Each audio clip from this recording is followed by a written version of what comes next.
शांति। 6 नवंबर 2025 के ईश्वरीय महावाक्य के मुरली का सार। मीठे बच्चे, तुम अभी बिल्कुल किनारे पर खड़े हो। तुम्हारे अब इस पार से उस पार जाना है, घर जाने की तैयारी करनी है।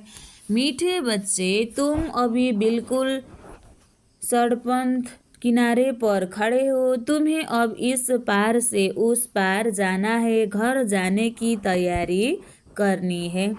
प्रश्न, कौन सी एक बात याद रखो तो अवस्था अचल अडोल बन जाएगी? उत्तर में बाबा कहते हैं, पास्ट इज पास्ट। बीती का चिंतन नहीं करना है, आगे बढ़ते जाना है।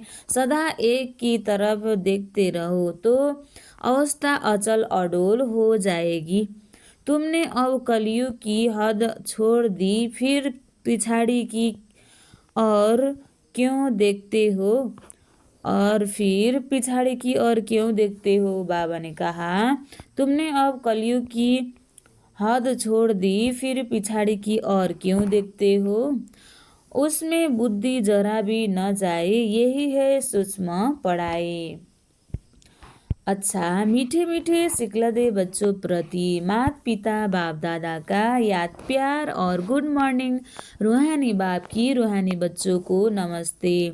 हम रूहानी बच्चों की भी रूहानी बाप दादा को दिल से याद प्यार और गुड मॉर्निंग।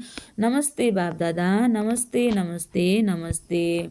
धारणा के लिए मुख्य सार 1 नंबर, पीछे मुड़कर नहीं देखना है, किसी भी बात में ठहर नहीं जाना है।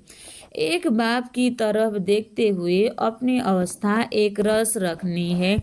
दूसरा, बुद्धि में याद रखना है कि अभी हम किनारे पर खड़े हैं, घर जाना है, गफलत छोड़ देनी है, अपनी अवस्था जमाने की गुप्त मेहनत करनी है। आज बाबा ने वरदान दिया है, सर्व के दिल का प्यार प्राप्त करने वाले न्यारे प्यारे निसंकल्प भव।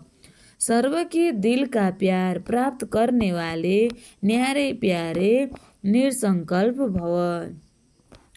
जिन बच्चों में न्यारे और प्यारे रहने का गुण व निसंकल्प रहने की विशेषता है, जिन बच्चों में न्यारे और प्यारे रहने का गुण व निसंकल्प रहने की विशेषता है, अर्थात जिन्हें यह वरदान प्राप्त है, वे सर्व के प्रिय बन जाते हैं, क्योंकि न्यारेपन से सबके दिल का प्यार स्वतः प्राप्त होता है।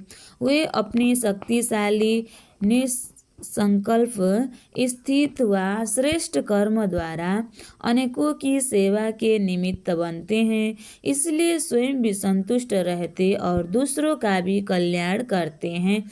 उन्हें हर कार्य में सफलता स्वतः प्राप्त होती है।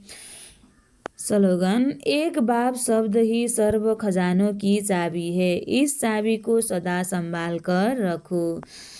एक बाप शब्द ही सर्व खजानों की चाबी है, इस चाबी को सदा संभाल कर रखो। अव्यक्त इशारे, असरी व विदेही स्थिति का अभ्यास बढ़ाओ। 1 सेकेंड में चोले से अलग तभी हो सकेंगे जब किसी भी संस्कारों की टाइटलनेस नहीं होगी। जैसे कोई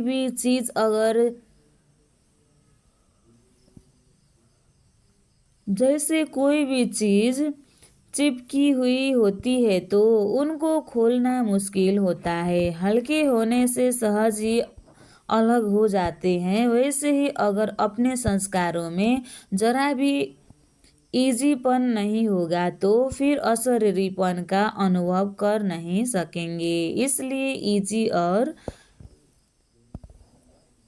अलर्ट रहो। अच्छा, ओम शांति।